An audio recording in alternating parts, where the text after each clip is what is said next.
Hello សួស្តីអ្នកនរគ្នាថ្ងៃនេះខ្ញុំមកលក់កូន account ខ្ញុំទូចមួយអញ្ចឹងគ្នាយើងគឺ account នេះមាន Nichi កបាមកក្របហើយនឹង Hero សាំងយន្តមកក្របអញ្ចឹងគ្នាយើងតោះចូលមើលអ្នកនរគ្នាបាទហើយនឹងមានបាល់3668បាល់អញ្ចឹងគ្នាយើងតោះគឺ account នេះបើត្រូវតម្លៃអាចឆាតមក Facebook ខ្ញុំអញ្ចឹងគ្នាយើងគឺ Facebook ខ្ញុំដាក់នៅចុងវីដេអូអញ្ចឹង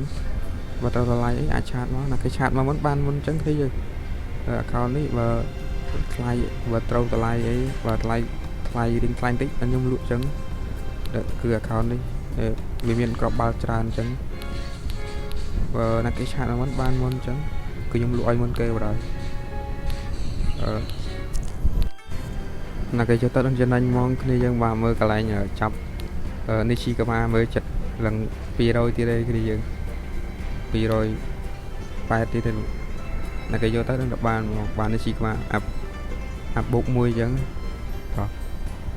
គឺវីដេអូខ្ញុំមានប៉ុណ្ណឹងដែរអ្នកនរគ្នាឲ្យតម្លៃប៉ុន្មានអាច comment ខាងក្រោមបានគឺត្រូវតម្លៃគ្នាខ្ញុំលក់យកបណ្ដោយនេះយើង